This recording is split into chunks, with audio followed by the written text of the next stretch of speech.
Hello, hello, hello, everyone. How are you? Let's see. How about we just remove? There you go. We are here with Angela Olmos, video boss, and there's Anita. Hi, Anita, video boss lady, and also realtor in the Northern Florida market. Woo woo!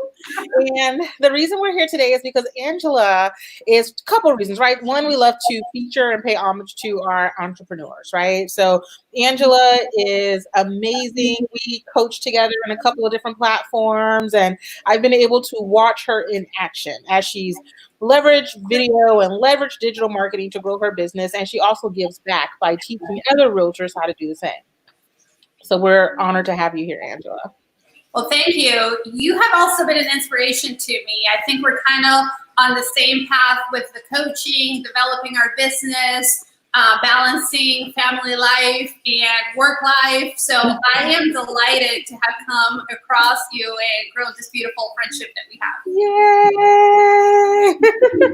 Yay! Awesome. All right, guys. So what we're going to do today is Angela's going to give us about 30 minutes of her very, very busy life, right? Like she said, she is entrepreneur, she's realtor, she's mom, she's wife, she's all these things.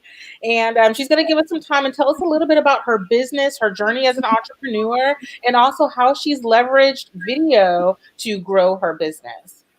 Sure. So we'll start from the very beginning. A big part of my life as it relates to real estate started being an on-site sales agent, which I absolutely loved. I thought it was a great experience for me to get into the business without having to have the huge responsibility of owning the business. So it was a great experience. I was really fortunate to be part of some of the largest builders in Northeast Florida and be assigned to communities that sold very, very well. I did that for a solid 10 years. And like I said, I loved it. But something happened, life happened. And then I had my 2 young children that I absolutely love. And that was a game changer for me. I think it is definitely a game changer for a lot of people when you have children. But I'm not afraid to say it kicked my butt. You know, I was getting home too late. I wasn't spending any time with the kids. I was supposed to be at work every weekend. It's our busiest days at the sales center. So I just decided to just take a little pause. When my second one was born, I really wanted to bond with him. A big driver with that was that I knew I could always make up the money, and I do believe that, but I couldn't make up the time. Yeah. And that right there was the deciding factor. You know, once the kids are grown and he's not a baby anymore now, he's 4 years old, going on 5. But, you know, as we were, you know, establishing the bonding and the routines and all of that, I just didn't want to drop him off at daycare and then only see him when I got home at 7:30, 8 o'clock at night. So it was a tough decision, obviously, because I was really comfortable and I was very productive. And, you know, it gave me a lot of accolades and got me known in my community. But I knew family was really important to me, and I just had to have a come to Jesus moment. And I realized, you know what, this is not a retirement, but it's a pause in the road. I'm going to go ahead and take care of my children. So I did that, and I'm glad that I did that because it opened up so many more doors. Definitely scary because I came from being a sales person that sold real estate to being a business owner that sold real estate. That, you know, so it was very different because now I have to hold myself accountable. I have to have budgets. I have to have business plans. I have to put myself out there more than I ever had to before. So I think overall it's stretched me quite a bit as a person. It's made me better. And that's where video came in as a resource to leverage my time so that I could balance that the best I can, picking up the kids from school and, you know, checking homework and doing all the things that I have to do while at the same time attending to my business and growing my business. And video helps me do just that. Awesome. So how has video helped you to do that, to kind of be super mom, business owner, no longer employee? Sure. So I think the best virtue of video, obviously, is that you have the replay factor. Okay. And I can't think of any other form of marketing that would do that for us. You know, I still make my phone calls, but when I make a phone call, it's very purposeful. It's very personal. It's one-to-one. where video has the ability, and this is why it's so powerful, is one to many, right? So it's like hitting so many different aspects, and it's a way of delivering the information a lot more effectively. And one of the things that I found is that obviously we have people watching this video as we're chatting here live, but another thing that's great is that it has a repeat factor.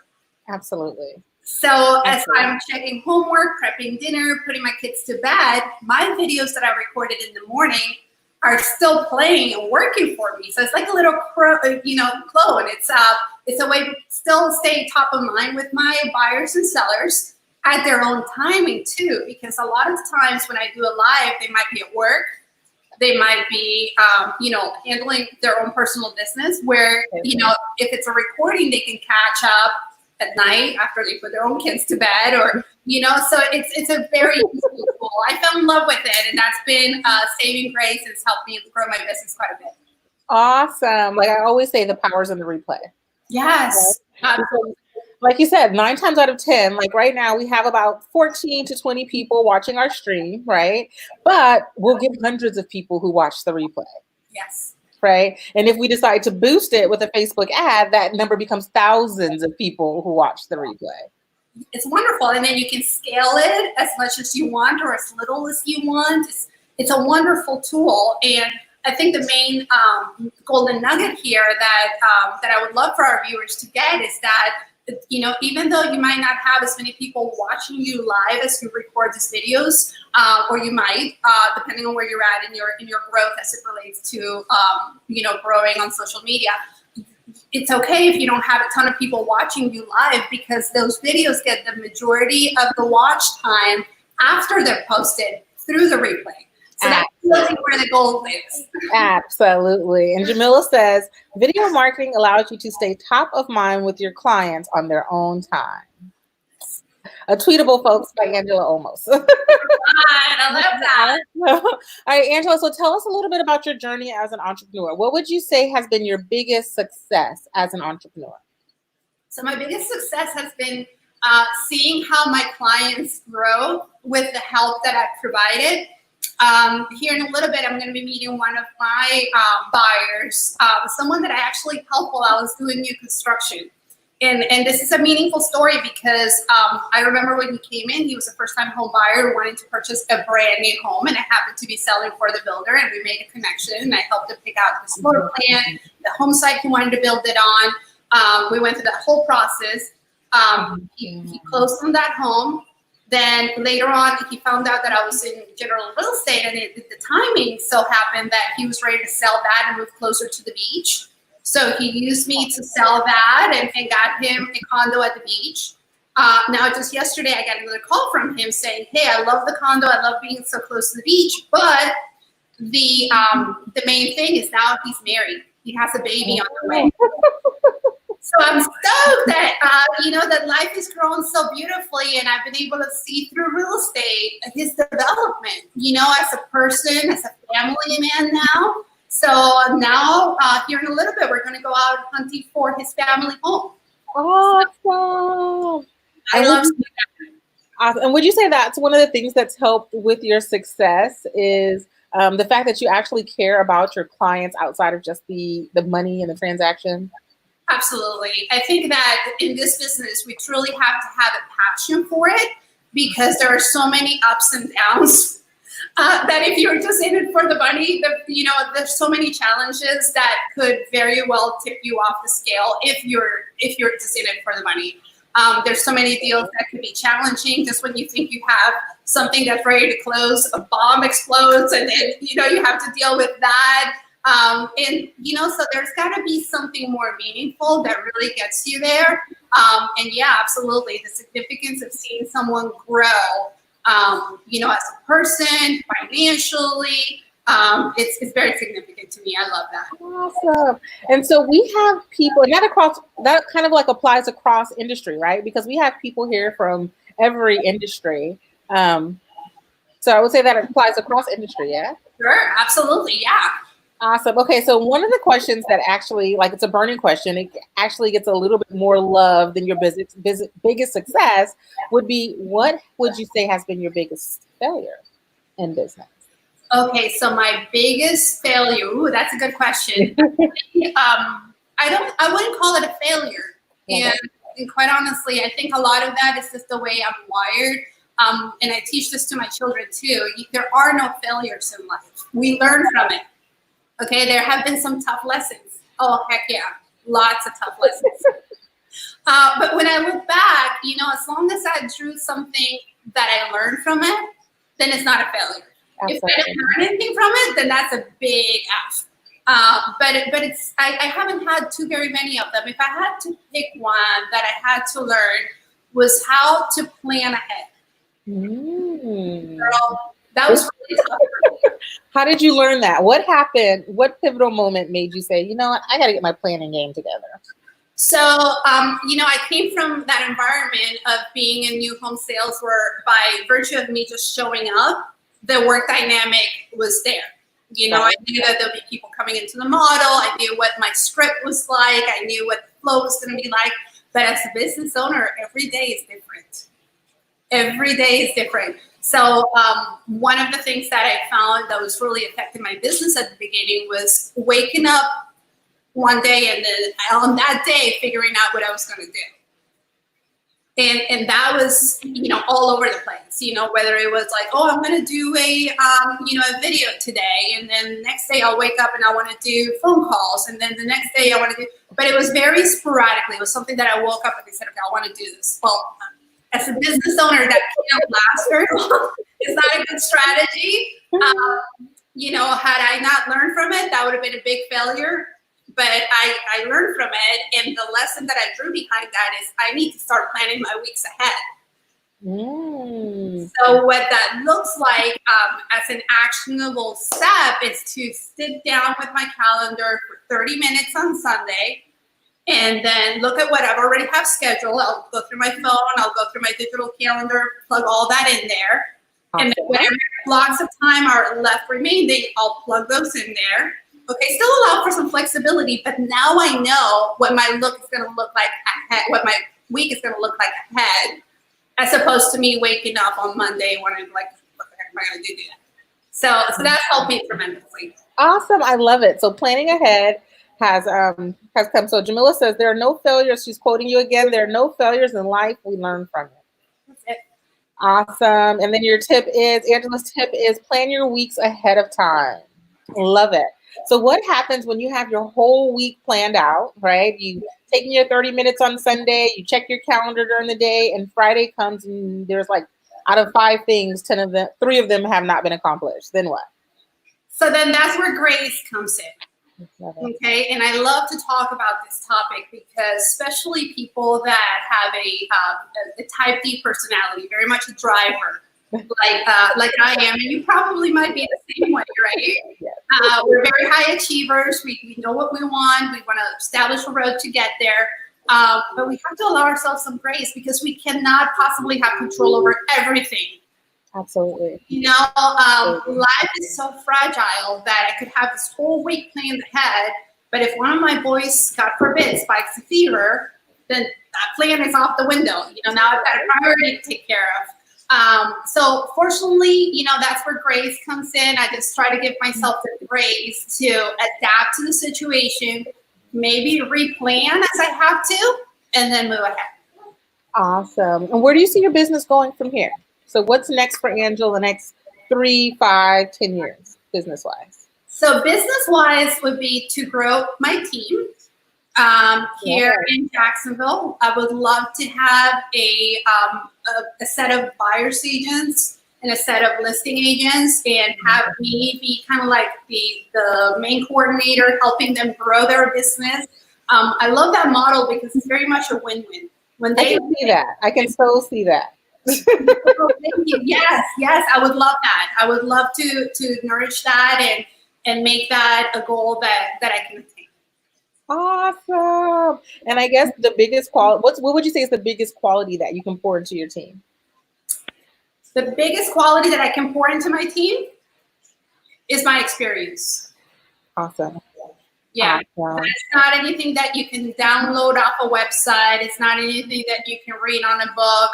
That's real life experience, about 15 years in this industry, that I've learned a lot from. And I continue to learn. I'm not done. I don't think I will ever be done learning. I'm a student of life. I learn something as I go. Yes. Absolutely.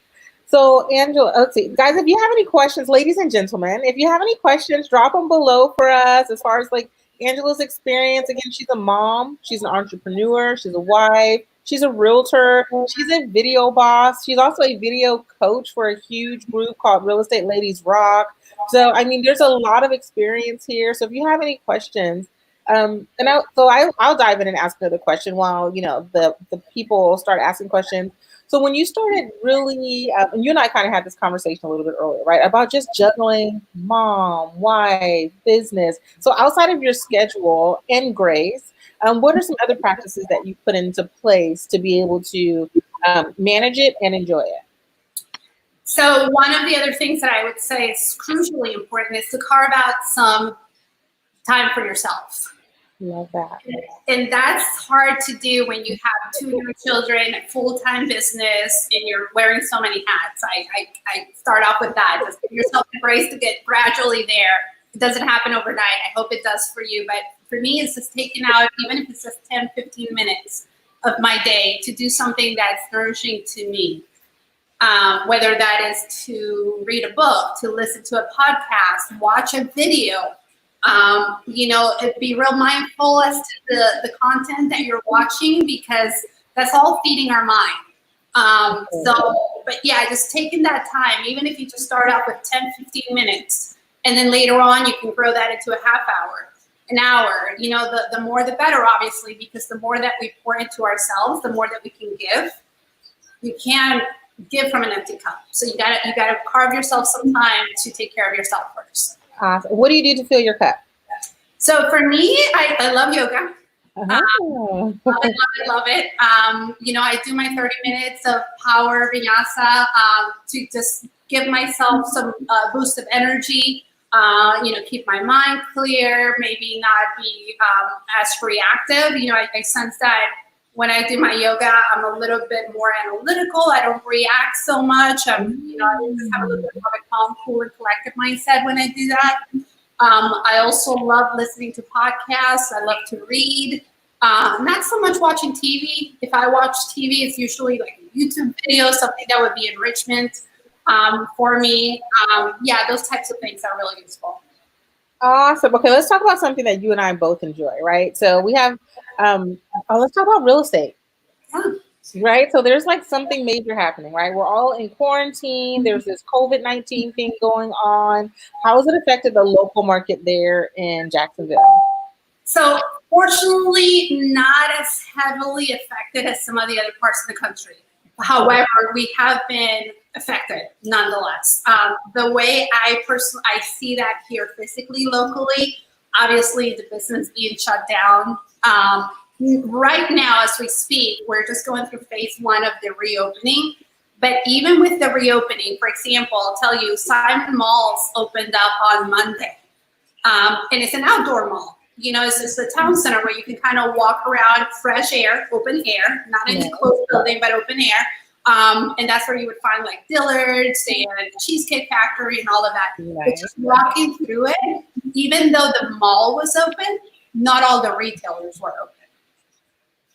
It was an open mall, but the people that would normally be there on a Monday were just not there. And some of those retailers will probably never open, right? Exactly. So that there's something serious going on, because as much as people want to get back on track, there's still a lot of fear in the market.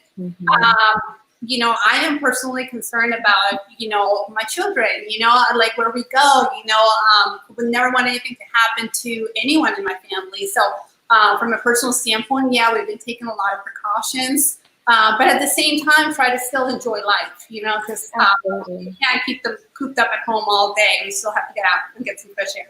Absolutely. So yesterday I was at Whole Foods, and the cashier and I were, friendly. We see each other all the time. Of course, it's a different circumstances, right? They're behind plexiglass and we're both masked up.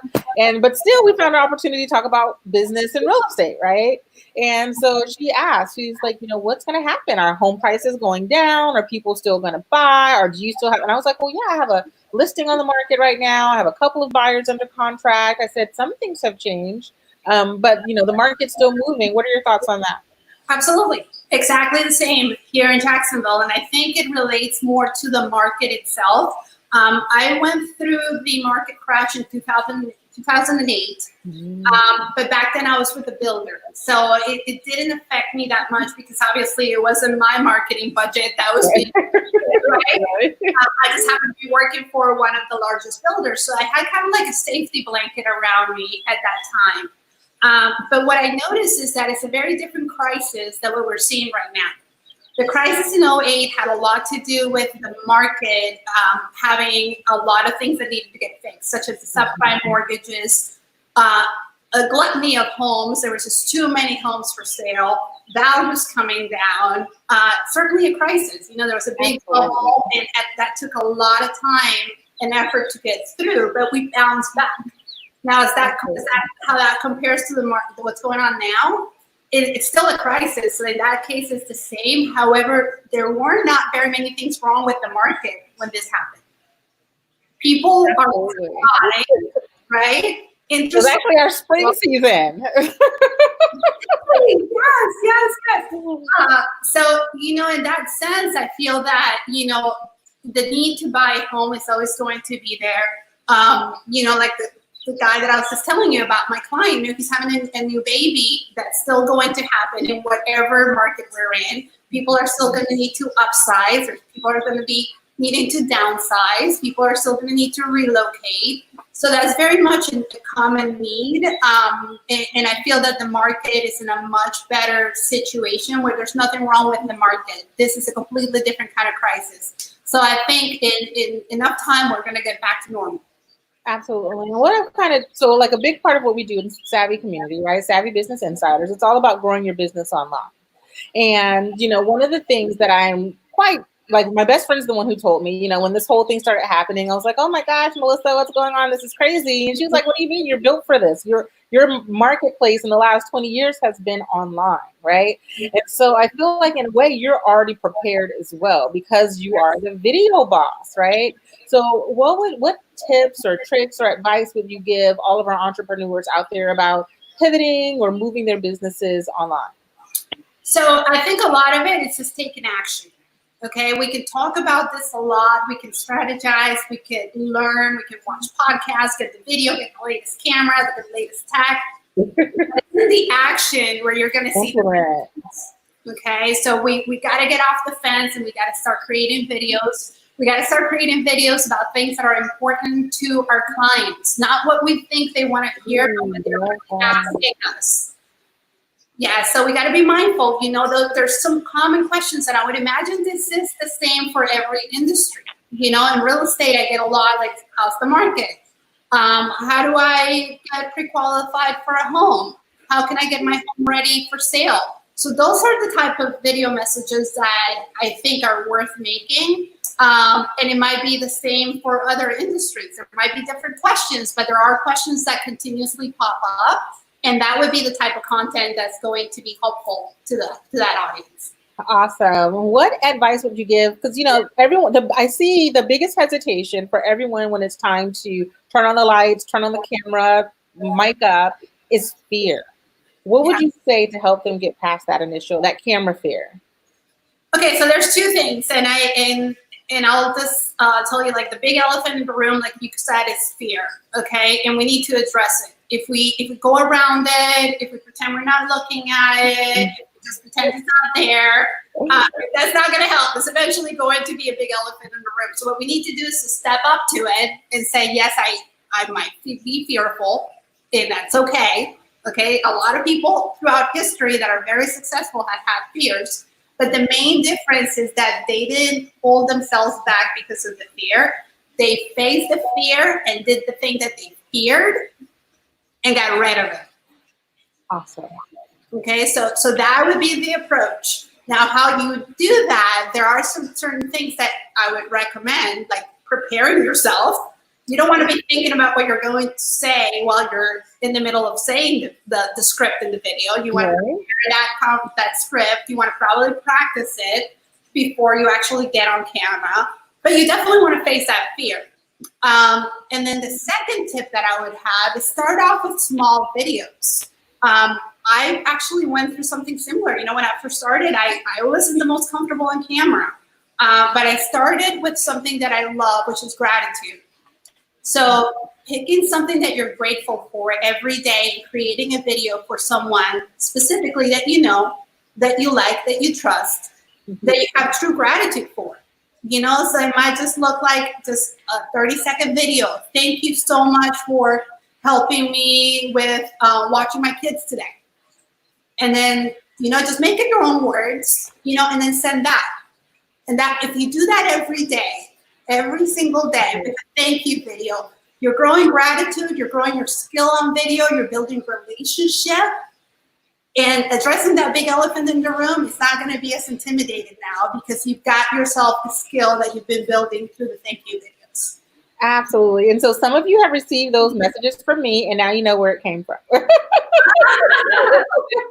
Yes, I actually implemented that when I think one of your trainings, and you said, you gave us that directive, like, you know, reach out to the people you love. And it like you said, it broke the barrier, right? It was so easy. You're talking to the camera, and if you send it to the people that you love, they appreciate it too. It's so well received. Yes. You know? What about equipment? What would you say is top 3 tools that you use when you record video? So for probably my best tool that I use most often when making videos is my phone, my cell phone. It's something that's always with me wherever I'm at. If I want to make a video, I'll just pull it out and then record my video. Second thing would probably be some sort of audio enhancer, whether that is using your ear pods so that you can, you know, they have a built-in mic, so that way your sound, it comes across more clear. That would be great. And then the third thing would be the lighting. One of the things that you can do to make your videos look a lot more professional is just to amp up that light. My favorite type of lighting is outdoor light, because when you're out there, everything's so crisp and clear on a bright sunny day, which fortunately we have a lot of that here in Florida. But I don't always make them outside, right? So sometimes I'm in my home office. So for that, I have a ring light right behind my computer shining on me to make the video brighter. Awesome. Angela, and I know you have to run because you are a busy entrepreneur, but I just want to say thank you so much for joining us today. Thank you for sharing your journey. Thank you for sharing some video boss tips. And I think, you know, ladies and gentlemen, the key of, you know, what Angela said about video and how you can use video to build and grow your business, especially online, is one, to just do it, right? Just do it, whether or not you have to send practice videos to family and friends, videos of gratitude to family and friends, whether or not you are. So one of the things that I did when that I first started was a challenge. It was this challenge where you had to record and post a video somewhere for 30 days. It was absolutely insane, right? I looked super crazy the first one. And then Nikki, she's watching too. She's getting into video. And one of the things that we talked about over the weekend was she had a video that she had to post. And she was like, oh, I hate it. It's 3 minutes. Another thing that Angela said was start short, start small, 60-second videos. So cool things about 60-second videos. One, it's easy to do. Don't judge yourself. Second, Instagram loves 60 seconds. Videos under a minute are great for posting on your timeline. Right. And stories, you know, with stories, you could practice every day, you know, putting out a video in stories. They're 30 seconds or less. And that's really all you need is the consistency that builds the skill. Awesome, guys. So we challenge everyone out here to step your video game up. The other thing Angela says is be prepared, right? So, and don't write out a long script. Write out like your top 3 bullet points, and then just kind of naturally talk to the camera around those bullet points, especially if you're just getting started. And then also, Angela, top 3 tips, or let's say tools. She said lighting is number 1. So have good lighting, have some sort of microphone or earbuds or something like that as a device. But I think overall the goal is to just get out there and do it, right? That's true. Yes. Awesome. Angela, if there was one tip that you could leave for entrepreneurs who are starting off or who are leveling up their business, what would it be? So it would be have grace, just give yourself the grace to learn a new skill. We're all so tough on ourselves, and I will be the first one to tell you, I hold myself to a much higher standard than anyone else could ever hold me to. So I've had to learn from just being tough on myself to allow myself the grace to learn a new skill, because it really isn't fair for us to pretend that we're going to know it all on just day one. Just kind of pace yourself and just look for the small wins to get enough energy to keep going and continuously get better. Love it. And our friend Anita says, grateful for the real talk and motivation. We love you, Anita.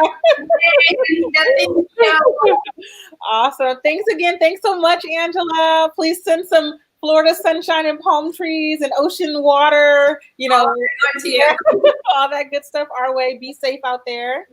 Thank you. And thank you again so much for joining us. I appreciate you having me. Thank you. Of course. Bye.